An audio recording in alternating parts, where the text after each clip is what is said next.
დაგებრუნდით ძვირფას ტელემაყურებლებო, ეთერშია ტელეკომპანია დრო გადაცემით პოლიტიკის დრო, მე გადაცემის სამყარელი მალხაზ გულაშვილი და ჩემი სტუმარი ბატონი ზალკასრელიშვილი.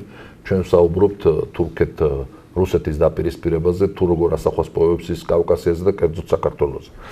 ბატონ ზალ, ჩვენ ვისაუბრეთ იმ თემებზე, რომელიც გლობალურ დაპირისპირებას ეხებოდა. მოდით ახლა ლოკალური დაპირისპირებები განვიხილოთ. რამდენად დიდი საფრთხეა იმისი, რომ ყარაბაღის კონფლიქტი განახლდეს, ერთი, მეორე, რამდენად დიდი საფრთხეა, რომ აფხაზეთში მოხდეს ერთგვარი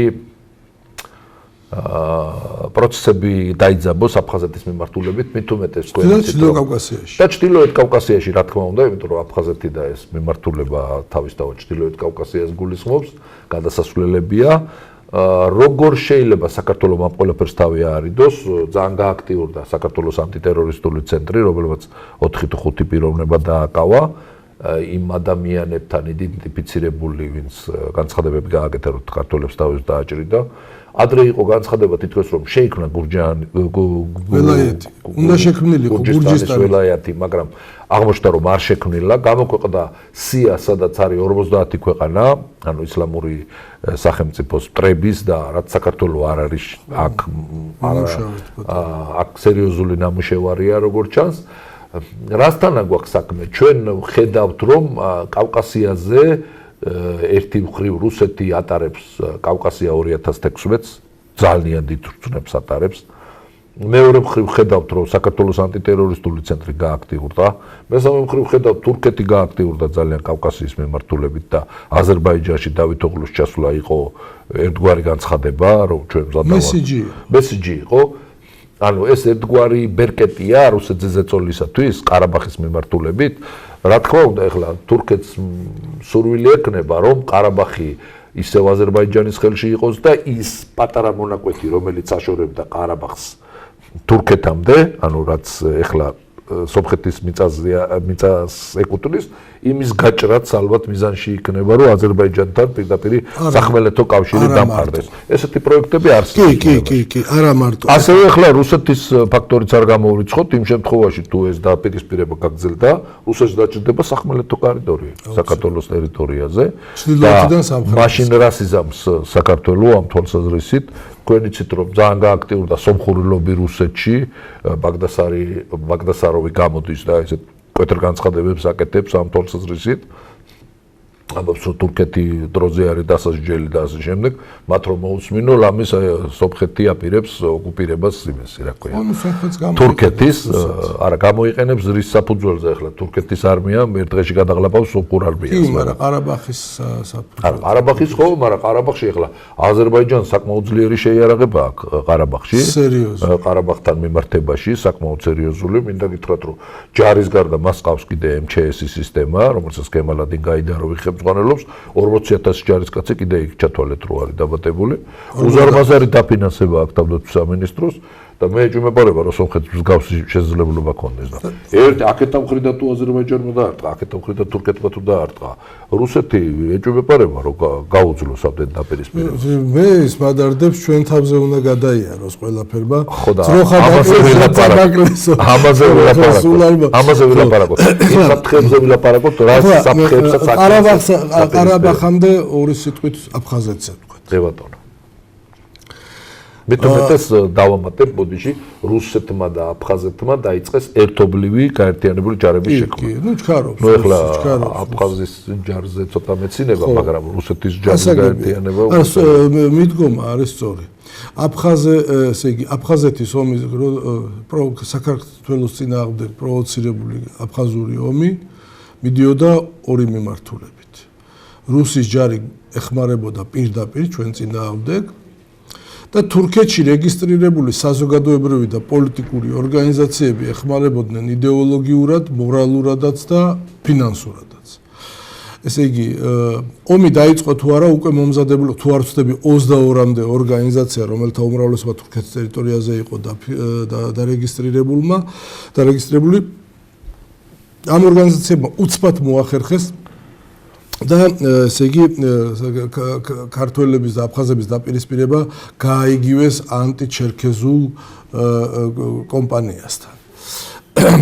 ჩვენ აფხაზეთის ომი დავიწყეთ და დაწყებული არ იყო რომ იდეოლოგიურად და ინფორმაციულად უკვე წაგებული გქონდა სამწუხაროდ მაშინდელ პოლიტიკოსებს რაღაცა მეთაური ყავდათ დიდი პოლიტიკოსი და ეგონათ რომ მისი ავტორიტეტი რამე მნიშვნელოვან გადაწყვეტილებას მიაღებინებდა დასავლეთს ამის წინაშე და არ ვიცი არ იცოდნენ ხელი არ გაანძრიეს არ ვიცი ეგრე იყო დაგეგმილი ვერ გეტყვით ფაქტია რომ საინფორმაციო ომი საქართველოს მაშინ წააგო ამას მოყვა მე ფიზიკური მარცხიც აფხაზეთში შიდა მოღალატეების თუ გარეძალის სერიოზული ზეწოლის გამო მაგრამ აფხაზეთში სომხური უკაცრავად რუსული გავლენა და თურქული გავლენა დარჩა აფხაზეთის ნაწილი არის პროტურქული, იმიტომ რომ ყველაზე დიდი დიასპორა თურქეთში ცხოვრობს აფხაზური და მხარდაჭერაც, ასე ვთქვათ, ფინანსურიც და ბიზნეს თვალსაზრისითაც აქვთ იქიდან იდეოლოგიურიც და მორალურიც.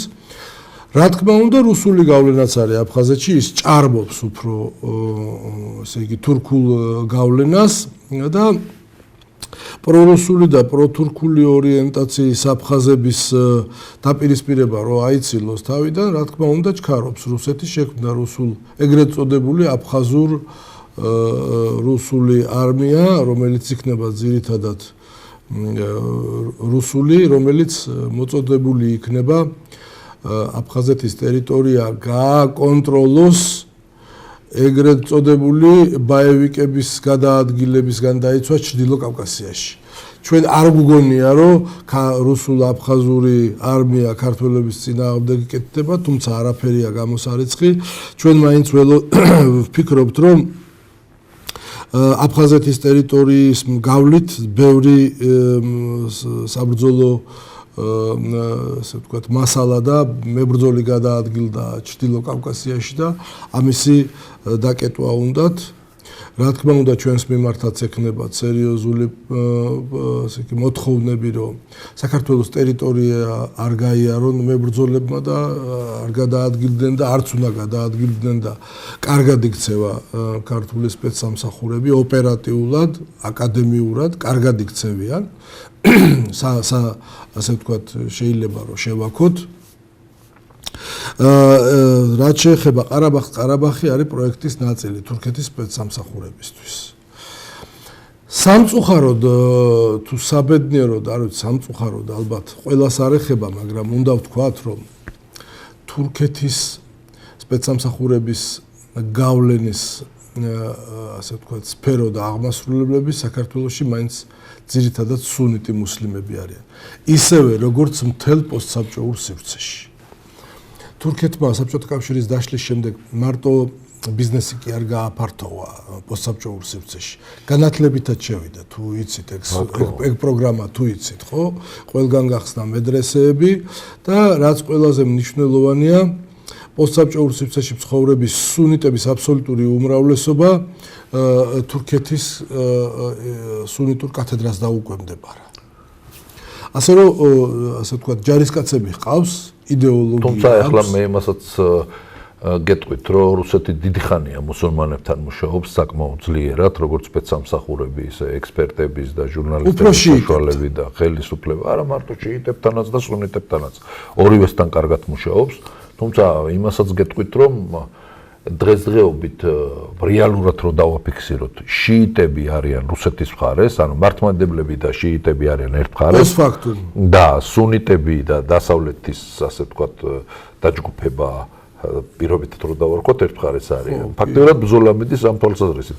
ხეზბოლა ის არის შიიტური დაჯგუფება და ასევე რუსეთის მხარეს არის და ქურთები არიან ასევე რუსების მხარეს, ეს უკვე აშკარად ჩანს. მიუხედავად იმისა, რომ ადრე ქურთების კარტის გათამაშებას ამერიკა ცდილობდა. ირანელების განცხადებას უსმენთ? ირანელები თავისთავად ახლა ისინი შიიტები არიან და ვერ იტანენ როგორც ვერც ტალიბანს, ისევე ამ ისლამურ სახელმწიფოს ნომერ პირველ მტრად მიიჩნევენ. მოკლედ იმის თქმა გვინდა, რომ როგორც წეღან ვთქვით, კავკასიაში სიმაღლე უნდა აიღონ იმისთვის, რომ რუსულ-თურქულ დაპირისპირებაში პოზიციური უპირატესობას გამოჩნდეს და მიაღწიონ. ყარაბაღი არის და აზერბაიჯანი არის თურქეთისათვის სასიცოცხლო მნიშვნელობის.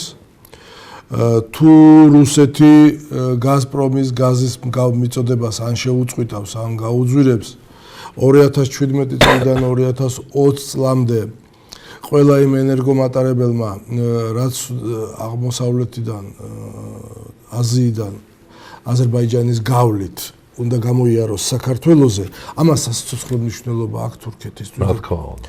თურქეთი ყველანაირად ეცდება რომ ეს კორიდორი დაიცვას. მე ვარ დარწმუნებული იმაში რომ თურქები საქართველოს ბევრ დახურულ თემას გაუხსნიან და თანამშრომლობასაც შესთავაზებენ.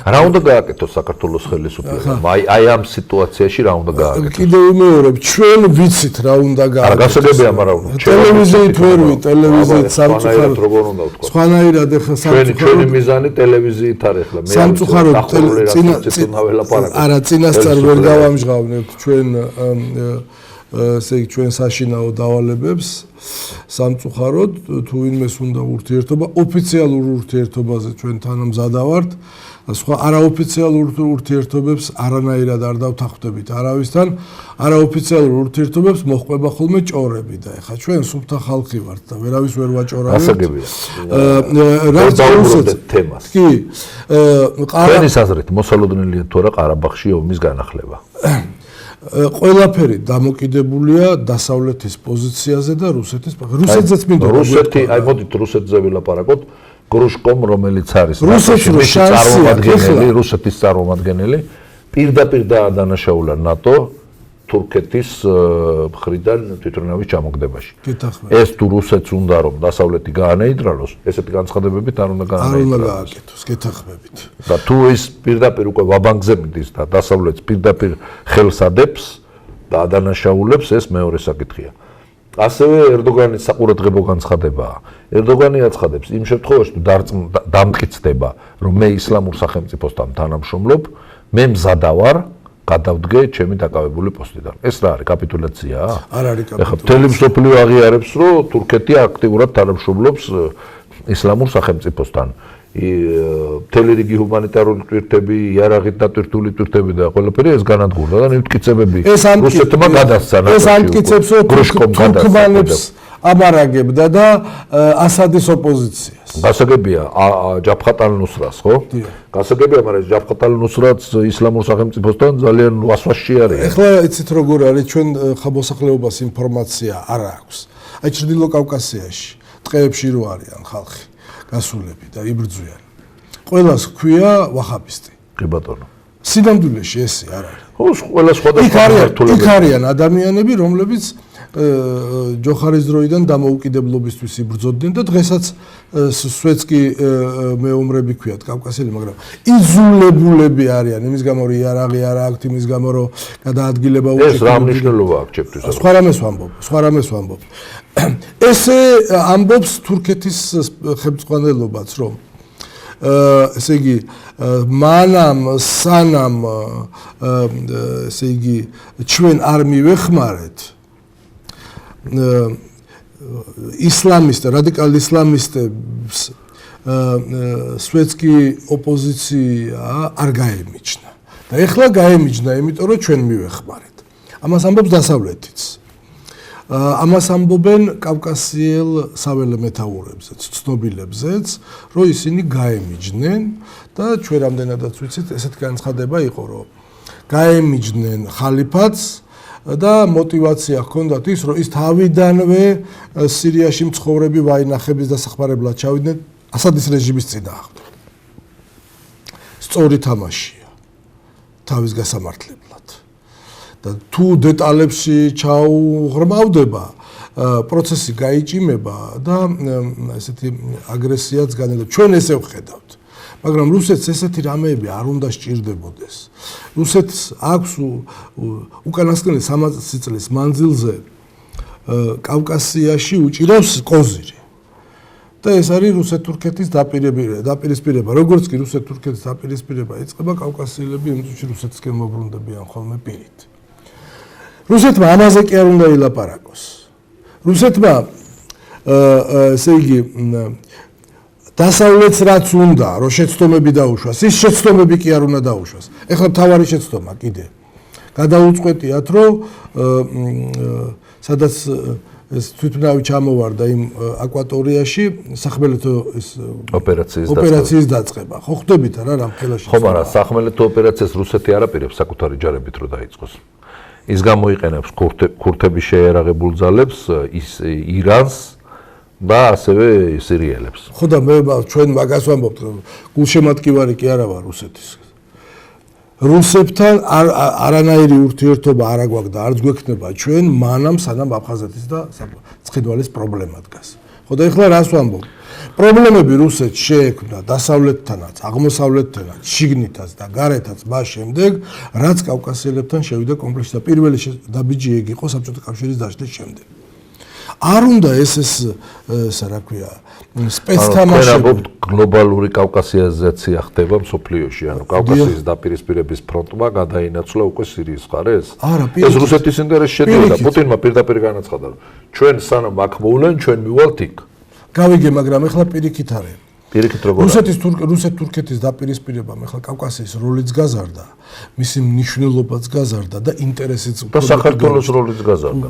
კავკასიას რო ვამბობ, პირველ რიგში გულისხმობ საქართველოს, რა თქმა უნდა. რუსეთმა უნდა რამდენჯერ ვთქვით, ჩვენ ერთხელ თქვენ გადაცემაში ვთქვით და ამას დიდი გამოხმაურება მოჰყვა, მე წავიკითხე დასავლეთიდან გამომიგზავნეს. რუსეთმა ურთიერთობის დალაგება უნდა დაიწყოს კავკასიელებთან. პირველ რიგში. ეხლა აქამდე თუ ვერ დაალაგა, ეხლა როგორ დაალაგებს? რა განცხადებებსაც აკეთებენ გულმოსული ნაციონალისტი რუსები, ეს უნდა დააკონკრეტონ ცივილიზებული სახელმწიფო ურთიერთობების დონეზე და საერთაშორისო სამართლების ნორმებში ჩასვლა. საერთაშორისო ჟირინოვსკის განცხადება იყო ძალიან ერთგვარი სიმპტომატური იყო, რომ ჟირინოვსკიმ ფუშტები იბრაგუნა მკერდზე, რომ ქართველები ჩვენ გვიყვართ, ჩვენ ქართველებს ვიცავდით, დავიცავ და მალე დავიცავ. არა, საქმე იმაშია, ჟირინოვსკიმ და პესკოვმა გააკეთა, ხო? ეს განცხადება, რომ თურქეთს აქვს მიტაცებული ტერიტორიები სომხეთის და საქართველოს. საქართველოს კი არ იცავდნენ. საქართველოს როგორ იცავდნენ, რანაირად იცავდნენ, სპარსეთის ეს რა ქვია, აღამაჰმად ხანთანაც მიგვატოვეს, აღამაჰმად ხანი ხო მაგათ ნებართვით შემოიჭრა და მე ერეკლე მეფე კიდე ორჯერ მიატოვეს, ხო, ბრძოლაში, იმისთვის რომ დასუსტებულიყვნენ და მე ადვილად აიღოთ საქართველოს. ეს კი არ უნდა თქვან და გააკეთო. უნდა თქვან, რომ რუსეთის საგარეო პოლიტიკამ შეცდომები დაუშვა მაშინ, როცა თურქებთან დაიწყო კარგი ურთიერთობა მარტო იმიტომ, რომ კავკასიელების ინტერესები გადაერგა. კარგით და მეორე მხრივ ეხლა რო ავიღოთ ეს დაგვილაგონ აფხაზეთი, დაგვილაგონ ოსეთი და მე ვილაპარაკოთ რა. ვილაპარაკოთ, მართლა ვილაპარაკოთ. 2 წელიწადში გადის 100 წელი. ყარსიზავი მთავრდება. ხო. ვილაპარაკოთ რა იმ ტერიტორიებზე, რომელიც რუსთან უნდა ილაპარაკოს. რუსთან თვითონ უნდა მოვიდეს და გვითხარ. ვინ დიპლომატიური ურთიერთობა? ეგ ახლა ჩემი სარალი გადასაწყვეტი. წელიწადში 3-ჯერ ხდება კარასინი აბაშიძე და მაგემა უნდა ილაპარაკონ ამ საკითხზე, თუ ამაზე უნდა ილაპარაკონ პრემიერებმა, საგარეო საქმეთა მინისტრებმა, ვინ უნდა ილაპარაკოს? ხო, მაგრამ ჩვენ ვთვლით, რომ ჩვენთან არის დამნაშავე რუსი. და თვითონ უნდა გადმოდგას პირველი ნაბიჯი. ეხლა ეგრე არ არის, თქვენ კი რა თქმა უნდა ჩვენ ქართული პოზიციებიდან უყურებთ, რომ ჩვენ ტერიტორიები მათ დაიპყრეს, მაგრამ ისინი გეუბნებიან, ჩვენ არ ვაღიარეთ ეს ტერიტორია მანამ, სანამ თქვენი გიჟი პრეზიდენტი არ შემოიჭრა და გავიგე ჩემო კარგო, მაგრამ მანამდე 90-იანი წლებიდან 2008 წლამდე რომ ორჯერ აგვიგორა, ერთხელ აფხაზეთი აგვიგორა, ორჯერ აგვიგორა ის რა ქვია ოსეთი და გადატრიალება მოახდინა და გამცავად არ გამოვდგები, მე უბრალოდ გეუბნებით იმას რა აზრიც იქ ფიგურირებს და უფრო მეცაც გეტყვით, უფრო მეტი აზრი გაჩნდა ეხლა, რომ პუტინს შეყავს ტუპიკში ნელ-ნელა რუსეთი. აი ესეთი აზრიც გაჩნდა. რუსეთში. კი, რუსეთში გაჩნდა უკვე ესეც რომ მათ შორის იმ ადამიანების აზრთავებში, ვინც მისი ერთგული, ასე ვთქვათ, ვისაც დგას და ისინი იმათი არგუმენტებს თუ მოისმენთ მართალია. არა, ეხლა არგუმენტი ის არის, რომ რუსეთი ფაქტიურად დღეს ხდება VPK-ს ანუ ვაენი პრამიშნული კომპლექსის ბოდიშით ერთი სხვა ვამბობ, სხვა ანუ სამხედრო სამრეწველო კომპლექსის ინტერესების გამტარებელი ხდება რუსეთის დღევანდელი ხელისუფლება. რაც რა თქმა უნდა სამხედროების უპირატესობის ხაზგასმაზე მიუთითებს და ამ დროს ეკონომიკა უკვე გადადის მეორე პლანზე.